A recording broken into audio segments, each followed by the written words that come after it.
Irmãos, bom dia. Que coisa boa estarmos na casa do Senhor para aprendizado, para cultuarmos o nosso Deus e extrairmos lições preciosas da palavra do Senhor para as nossas vidas. E esse momento é extremamente propício para isso. Por isso nós estamos querendo que todos tenham a Bíblia à mão. Quem não tem Bíblia, por favor, utilize aí uma das Bíblias do templo. E o tema que nós queremos tratar nesta manhã, na verdade, é uma pergunta. Ela é simples e complicada. O servo de Deus pode tropeçar e cair? Se for num terreno acidentado, sim. Mas eu me refiro às condições do nosso viver diário. O servo de Deus pode cair? E aí nós queremos estudar alguns textos aqui, nós vamos meditar sobre esse tema. Ele não é tratado com muita frequência. Normalmente nós usamos ou a liturgia do calendário mundial, ou então um tema específico, mas a gente procura evitar falar um pouquinho dessa situação que a gente pode tropeçar e cair. Para aquecer assim as nossas turbinas aí, ou já estão aquecidas, vão aquecer mais um pouquinho. Eu quero lembrar uma orientação que é utilizada aí no mercado, na parte de gestão, principalmente nas empresas. As empresas que têm uma gestão assim mais implementada de uma forma estruturada, todas as ocorrências indesejáveis, por exemplo, um acidente, um desvio, e pode ser um desvio de um procedimento, pode ser desvio de dinheiro também, acontece. Não conformidades, qualquer não conformidade. A conformidade é o atendimento de um requisito. A não conformidade é exatamente a desobediência do requisito. Erros, os mais variados, todos eles devem ser registrados. Quando a empresa ou a organização tem uma gestão estruturada, vai fazer o quê?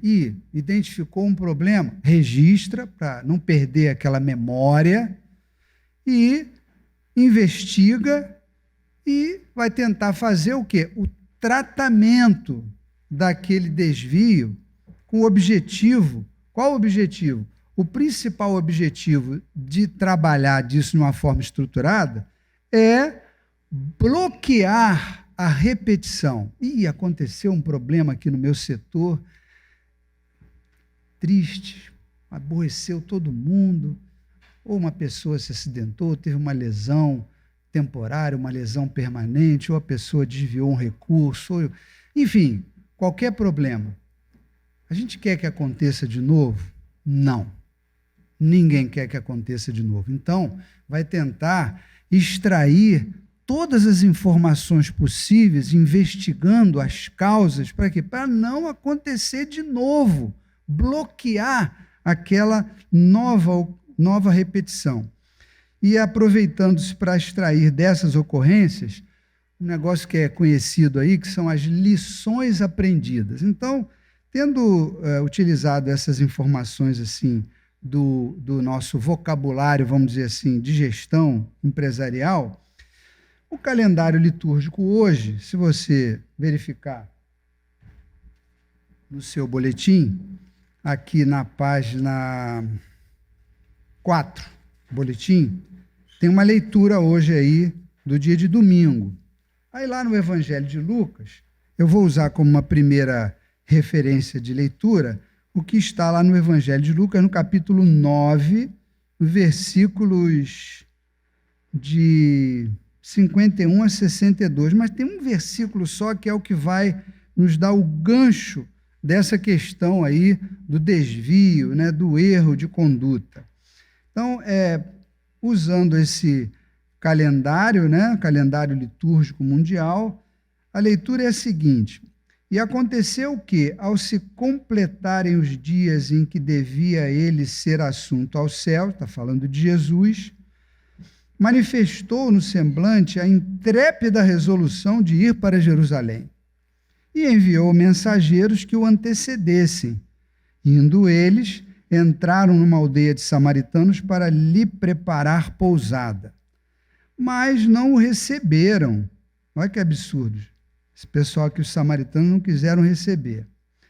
Porque o aspecto dele era de quem decisivamente ia para Jerusalém. Aí o 54 é que é o destaque aqui do problema, né, levantado. Vendo isto, os discípulos Tiago e João perguntaram: Senhor, olha a pergunta desses dois discípulos. Olha a pergunta deles. Senhor, queres que mandemos descer fogo do céu para os consumir? Aí eu vou interromper aí. Não precisa ler o restante. Isso é uma pergunta que se faça para Jesus? Sinceramente, você faria essa pergunta? Senhor, o senhor quer que mande descer fogo do céu aqui para consumir esses Zé Mané samaritano aqui que bloquearam aí a sua entrada? Não dá para aceitar uma coisa dessa. Isso é um erro. Isso é um erro crasso, né? Desconfortável, uma coisa horrível. Você falaria assim com Jesus? Eu não teria coragem. Eu acho que nenhum de nós aqui teria coragem. Se dirigir ao mestre, depois dele fazer já vários milagres, uma demonstração inequívoca do poder de Deus, ele era Deus. Aí faz uma pergunta dessa. Então, nessa mesma linha, eu separei para analisarmos mais algumas atitudes de outro servo de Deus que sempre foi muito admirado. Esses dois aqui, Tiago e João, discípulos de Jesus. Há alguns textos até que dizem que João era o discípulo amado, né? Ele que encostava aqui no ombro de Jesus. Vejam só. Agora, eu separei um outro aqui também, muito admirado. Lembram do Davi? Davi tem até um slogan, né? O homem segundo o coração de Deus, passou por experiências complicadíssimas de comportamento. Davi, que podem servir de alerta para nós hoje. Todos nós sabemos que Davi era pastor de ovelhas. Todos nós sabemos disso. É uma história conhecidíssima a vida de Davi. E ele não se destacava dentre os seus irmãos. Tanto é que nós sabemos, quando Samuel foi lá na casa dele, né, para procurar quem ia ser ungido, o que o pai de Davi fez? Esqueceu de Davi. Esse aqui é o bonitão, esse aqui é o bonitão número 2, esse aqui é o bonitão número 3. Davi, de lado. Não tinha representatividade dentro da sua própria casa. Não se destacava dentre os seus irmãos, principalmente na opinião do pai dele. O pai dele tinha essa opinião sobre ele. Mas ele foi o escolhido por Deus para ser rei. Foi escolhido por Deus para ser rei. E foi ungido pelas mãos de Samuel. Dá uma olhadinha aí. 1 Samuel, capítulo 16, versículos de 12 e 13. Versículo 12 e 13. Diz assim, 1 Samuel, capítulo 16, versículos 12 e 13. Então, mandou chamá-lo, quer dizer, Samuel mandou chamar o Davi e fê-lo entrar. Era ele ruivo, de belos olhos e boa aparência. Disse o Senhor para quem? Para Samuel. Levanta-te e unge-o, pois este é ele. Quem é ele? É o que eu quero. Deus falou isso para Samuel. Olha aqui, que credencial que Davi poderia ter. Deus falou isso para o profeta Samuel. Levanta e unge, porque esse é ele, é o que eu quero. E aí continua. Tomou Samuel o chifre do azeite e ungiu no meio dos seus irmãos. E daquele dia em diante o Espírito do Senhor se apossou de Davi. Então Samuel se levantou e foi para Ramá. Missão cumprida.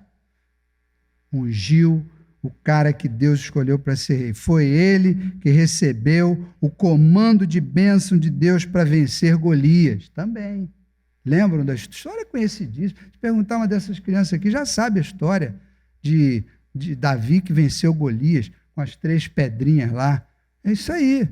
Então, sujeito bem credenciado. Foi ele também nomeado pelo rei Saul para atuar nessa época que ele foi ungido. O que tinha acontecido? Saul já tinha escorregado lá, né? E aí já tinha, né? A trajetória dele já estava traçada. Mas ele foi escolhido como um grande soldado para atuar no exército de Israel e ficou à frente de várias batalhas. E o que eu queria destacar aqui é o seguinte: antes de enfrentar qualquer adversário, o que Davi fazia? Consultava o Senhor previamente. E aí, o que ele fazia? Senhor, eu devo prosseguir nessa empreitada ou não? Olha que coisa, extraordinariamente Deus respondia de imediato a Davi, como num diálogo corrente. Parava assim, Senhor, vou ou não vou? Aí o Senhor, pode ir. Olha que coisa, já imaginou Deus dialogando assim conosco? Imediato. Perguntou, Deus responde. Naquela pergunta específica. E não era um negócio qualquer, não. Devo beber água agora? Devo ir para o trabalho? Não. Vou para a batalha para, talvez, morrer? Aí Deus não pode ir. Pode ir. E aí você tem aqui algumas citações que vale a pena você anotar aí para depois conferir que essas histórias são belíssimas. No primeiro livro de Samuel, no capítulo 30, versículo 8. São alguns exemplos, tem vários, eu citei acho que uns 2 aqui. Capítulo 30, versículo 8. Olha lá, versículo 8. Então consultou Davi ao Senhor, dizendo: perseguirei eu o bando? Alcançá-lo-ei? Respondeu-lhe o Senhor. Olha que coisa. Imediata, resposta imediata. Persegue-o, porque de fato o alcançarás e tudo libertarás. Outro texto, 2 Samuel, capítulo 5, versículo 19. Outra pergunta. Davi consultou o Senhor, dizendo: subirei contra os filisteus? Entregar-mos-ás nas mãos? Respondeu-lhe o Senhor. Olha só, resposta direta, imediata. Está aqui. Sobe, porque certamente entregarei os filisteus nas tuas mãos. Ainda tem um 23 aqui, mais uma, eu esqueci que tinha anotado. Davi consultou o Senhor e esse lhe respondeu. Ó, terceiro exemplo, tem outros, hein? Terceiro exemplo. Não subirás, rodeia por detrás deles e ataca-os por defronte das amoreiras. Até com detalhes estratégicos de como é que ele deveria agir para vencer o povo inimigo. Esse era o relacionamento. Olha a qualidade desse relacionamento de Davi com Deus. Após o suicídio de Saul, que está registrado no primeiro livro de Samuel, capítulo 31, versículo 4, você vai ver que Saul queria que o seu arqueiro o ferisse para ele, né, não enfrentar aquela situação que ele ia enfrentar. Aí o arqueiro, não, senhor, não posso matar o senhor de jeito nenhum. Pegou a espada e, bum, se jogou na espada e se suicidou. Tão perturbado que ficou o psicopata. Muito bem.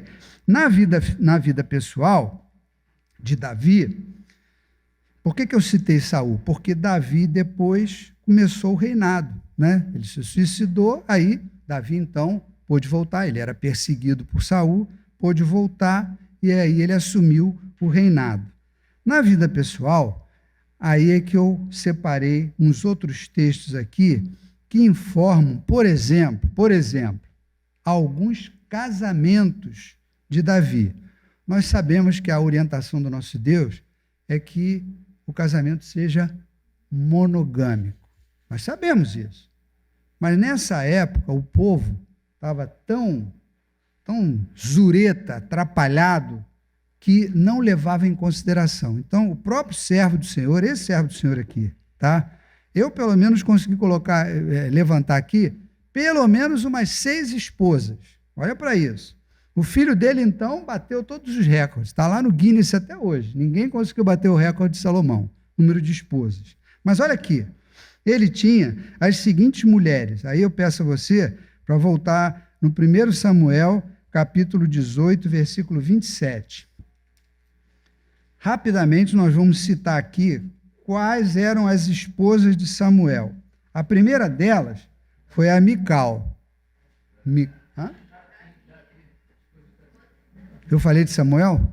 Tá vendo? Fui usar a mesma tática que você usou de manhã, aí, ó. Ó, viu? Que legal? Ficou gravado, hein? Tá vendo? Graças a Deus. Obrigado, meu irmão. É isso aí. As esposas de Davi. A primeira delas, quem? Mical, filha de Saul. Está aí nesse texto que eu separei aqui, capítulo 18 do livro de 1 Samuel, versículo 27. Está aqui, ó. Dispôs-se Davi, partiu com seus homens e feriram lá os 200 homens lá dos filisteus. Então Saul lhe deu por mulher sua filha Mical. Primeiro. Depois, 2 Samuel, capítulo 3, versículos 2 a 5. 2 Samuel, capítulo 3, versículos 2 a 5. Desculpa, eu estou falando muitas referências, mas para a gente poder traçar uma linha do tempo na vida de Davi. O que estava acontecendo com esse servo do Senhor aqui? Capítulo 3, versículos 2 a 5. A família de Davi em Hebrom. Em Hebrom nasceram filhos a Davi.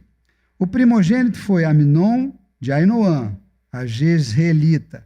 O segundo, Quileabe, de Abigail, viúva de Nabal, carmelita. O terceiro, Absalão, filho de Maca, filha de Talmai, rei de Jesur.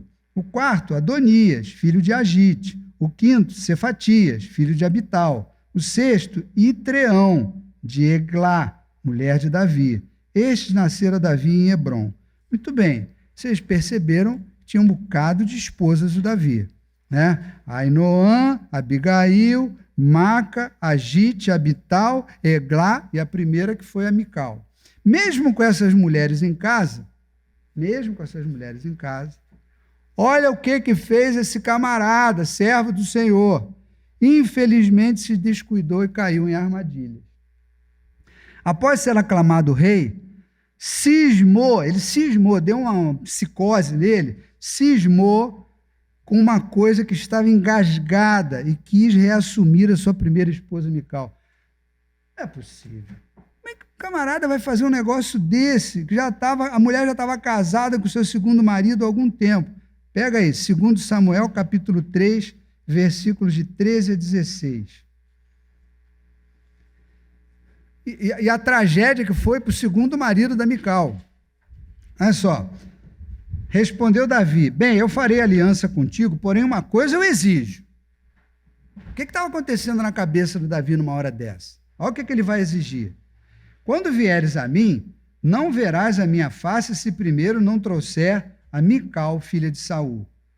Também enviou Davi mensageiros a Esbozete, filho de Saul, dizendo: dá-me de volta minha mulher Mical, que eu desposei por 100 prepúcios filisteus. Então Esbozete mandou tirá-la de seu marido, Paltiel, filho de Laís. Seu marido a acompanhou caminhando e chorando após ela até Baurim. Olha que coisa, como é que o Davi tomou uma decisão dessa? Eu quero minha mulher de volta. A mulher já estava casada, ele já estava com 6 esposas. Não precisava fazer isso. Por que ele fez isso? Dá para entender um comportamento desse? Um homem que perguntava a Deus e Deus respondia para ele: vai, não vai, faz assim, dá a volta, ataca, vai ganhar. Que isso? Por que isso?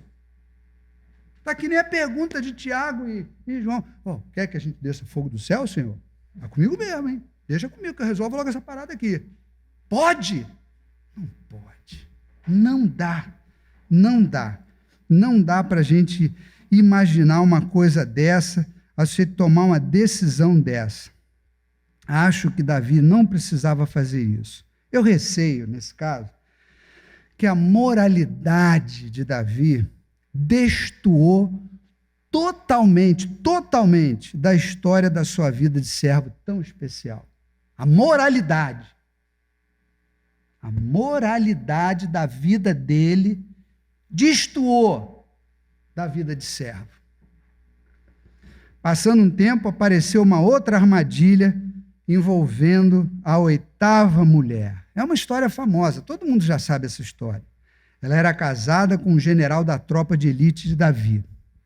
Não era o Bope não, tá? Era uma tropa de elite, mas não era o Bope. 2 Samuel, capítulo 11, versículos de 2 a 4. Está aqui. Como é que foi a situação? Uma tarde, levantou-se Davi do seu leito e andava passeando no terraço da casa real. Daí, viu uma mulher que estava tomando banho. Era ela muito formosa. Davi mandou perguntar quem era. Disseram-lhe, é Batseba, filha de Eliã e mulher de Urias, o heteu. Esse cara aí, o Urias, é o general. Então, olha o que fez Davi? Enviou Davi mensageiros que a trouxessem. Ela veio e ele se deitou com ela.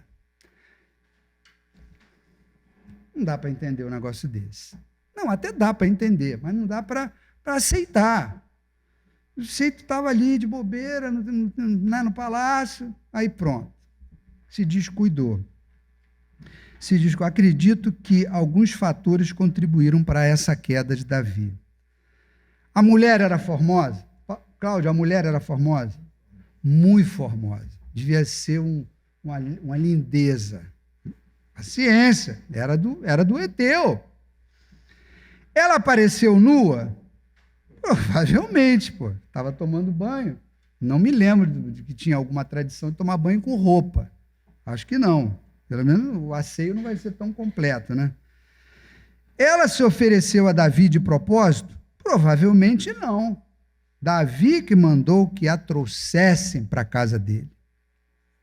Davi, nesse caso, sem respeitar em nada a condição de casada da Batseba, bonita, e sem considerar o seu histórico de comunhão com Deus, esse é que foi o problema. Esse é que é o problema. Tudo bem, a tentação vem? Vem, sobre todos. Mas o cara não considerou o seu histórico de comunhão com Deus de forma respeitosa e reverente. Ele não considerou, esqueceu, deixou de lado. Avançou o sinal e decidiu naquela aventura em desobediência frontal a Deus. No padrão de moralidade que o Senhor requer dos seus servos. É aí que a coisa pega. Tem um padrão de moralidade. A gente sabe, está escrito, a gente aprende, estuda, e cada vez estudando mais. Para quê? Para conhecer como é que Deus quer as coisas. Deixou isso de lado. Padrão de moralidade. Davi era servo de Deus. E nós vimos aqui várias evidências aqui de que ele era servo de Deus. Assim como você e eu somos servos de Deus. Estamos na casa do Senhor, no dia do Senhor, no culto ao Senhor, prestando culto ao Senhor, cantando louvores, fazendo oração, nos dedicando, procurando agradar a Deus. Foi falado aqui várias vezes que a gente quer agradar a Deus. Mas a gente se distrai. Se distrai. Como pode uma coisa dessa? Como pode? Davi, sem respeitar essa condição da dona bonitona lá, esqueceu tudo aquilo. Partindo para a conclusão, meus irmãos, quer dizer que esta lição se aplica a todos nós. Porque se ele era servo, eu sou servo, vocês são servos, se aplica para a gente. Não é verdade? Essa condição se aplica, essa lição se aplica para todos nós. Assim como foi para Davi, que depois se transformou, e aí você pode continuar lendo a história lá, numa experiência pesadíssima para Davi. Pesadíssima. A gente vê como ele foi moído. Natan pegou ele, moeu ele na máquina de moer carne, saiu um suco de Davi do outro lado, porque foi muito pesado. O trauma espiritual que ele sentiu por causa daquela pisada de bola que ele deu.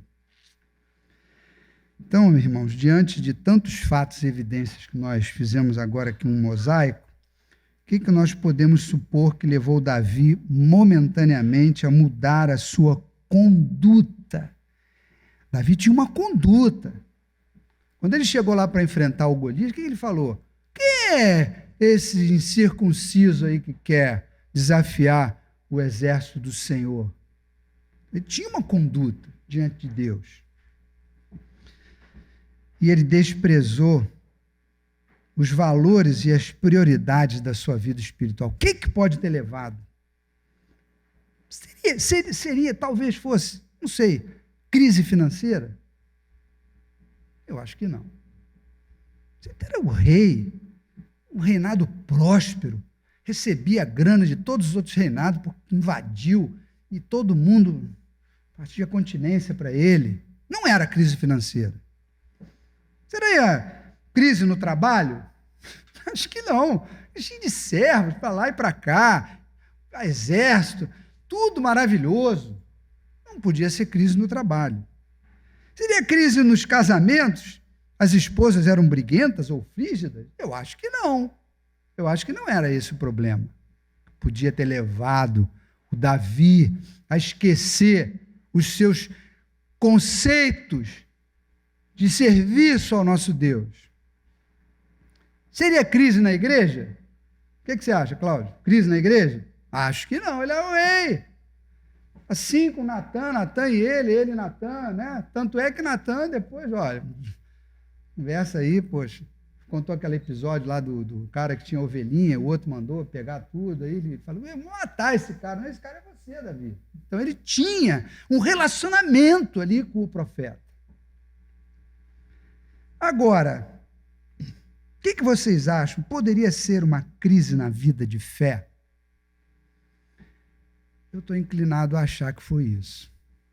Eu estou inclinado a achar que o Davi bobeou na sua vida de fé, na hora que ele passou por essas portas de decisão e aí tomou a decisão errada.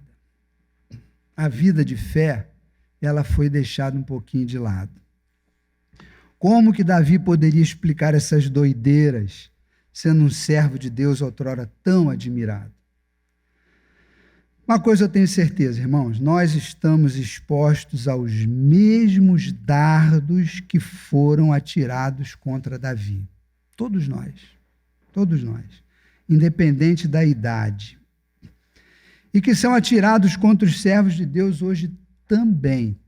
Eu acho até que hoje, mais ainda, diante de tantas possibilidades que o mundo secular hoje tem pressionado como um rolo compressor em cima dos servos de Deus. Vocês sabem do que eu estou falando.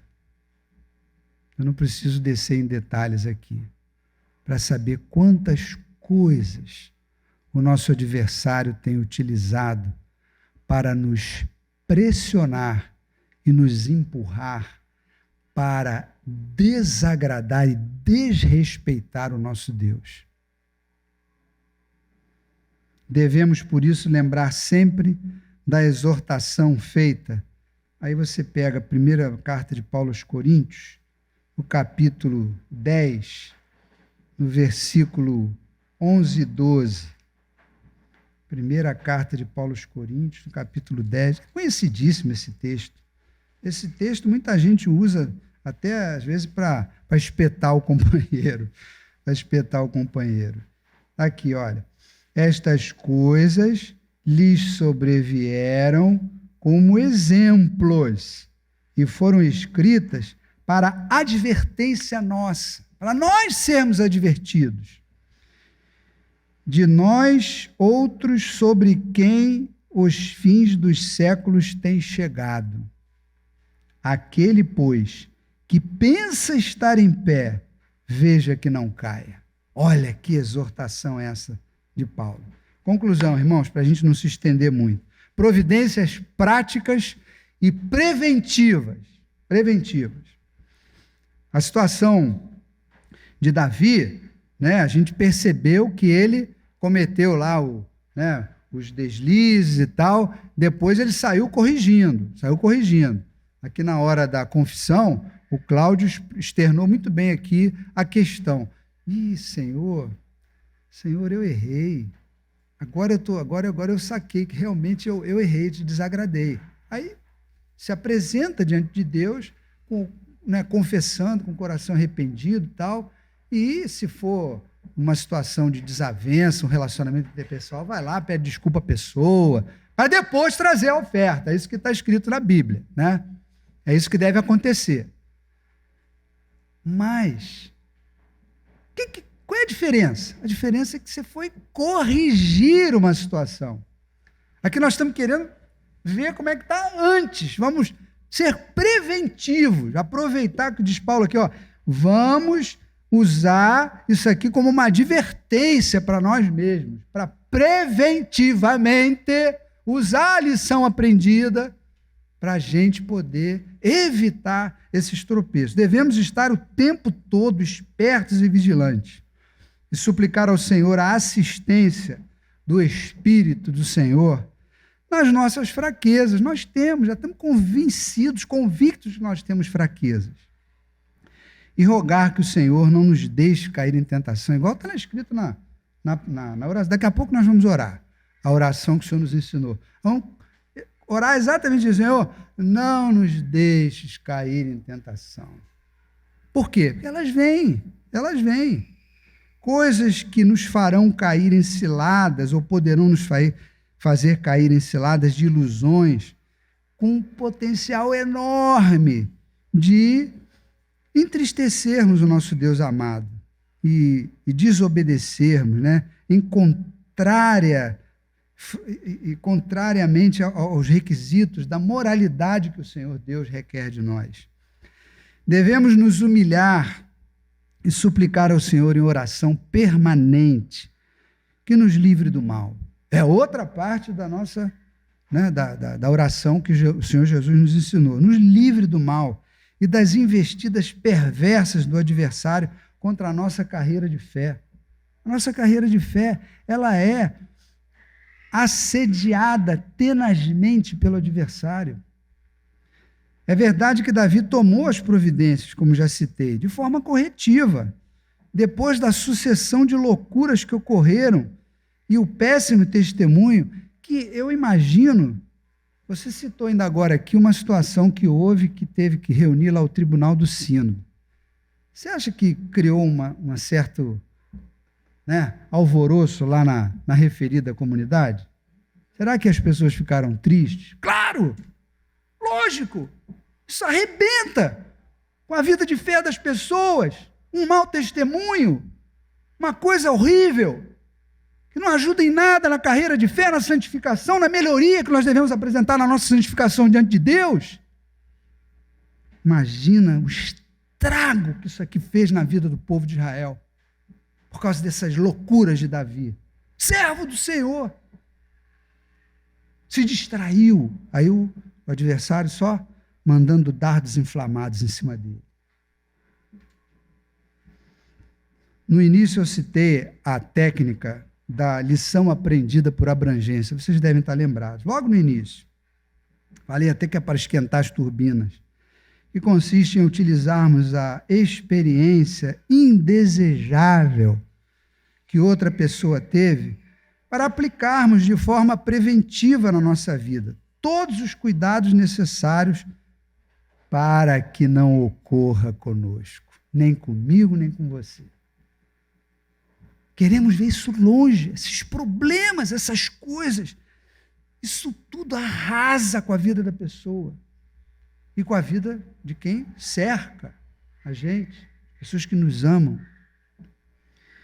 Então, irmãos, que o Senhor tenha misericórdia de nós. Essa é a súplica que nós devemos fazer. Agora, no desfecho, já terminando aqui a nossa meditação breve, que o Senhor tenha misericórdia de nós.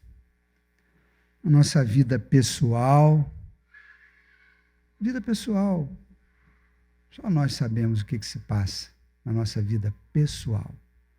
E na nossa vida na igreja. para mutuamente nos ajudarmos, como nós estamos tentando fazer aqui agora, trocando essas ideias, nos ajudarmos na nossa missão. Nós temos uma missão. A igreja tem uma missão. Nós, como participantes, temos individualmente, cada um de nós, é participante dessa missão. Qual é a missão? Expansão do reino. A expansão do reino. Essa porta tem que ficar aberta para receber as pessoas que vão chegar. E Jesus classifica essas pessoas como ovelhas aflitas e exaustas. Caramba, ovelhas aflitas e exaustas. O mundo só batendo, só pressionando, só esmagando, com lamaçal. E a gente vai receber essas pessoas aqui, a gente precisa estar preparado. Levar uma palavra de paz, de conforto, de refrigério, conforme Jesus nos disse que tínhamos que fazer. Para isso a gente precisa estar preparado. E a gente então precisa estar alerta, aproveitando essas lições aprendidas com os servos de Deus, com outros exemplos, com situações já sobejamente sabidas, para nós não cairmos. Não cairmos. A pergunta lá do início foi: o servo de Deus pode cair? Pode. Pode. Infelizmente pode. Então cabe a nós nos dedicarmos nessa nossa carreira de santificação para melhoria contínua e a cada dia nós estarmos mais instruídos pela palavra do Senhor. Vamos ser infalíveis? Não. Não vamos. Nós podemos diminuir drasticamente esses episódios. O apóstolo Paulo fala num texto, uma coisa que me incomoda e assusta, né? O bem que eu quero fazer, isso eu não faço. O mal que eu detesto, quando eu vejo, é esse que eu estou praticando. Isso é o apóstolo Paulo falando. Esse cara é um apóstolo, o cara teve uma experiência, o maior teólogo de todos os tempos. Ele fala isso, o que eu vou dizer? Nós temos que estar preparados. Deus abençoe a igreja, o nosso testemunho, para que a gente possa ficar com essa porta aberta aqui para receber aquelas ovelhas aflitas e exaustas que vão chegar. Louvado seja Deus. Obrigado.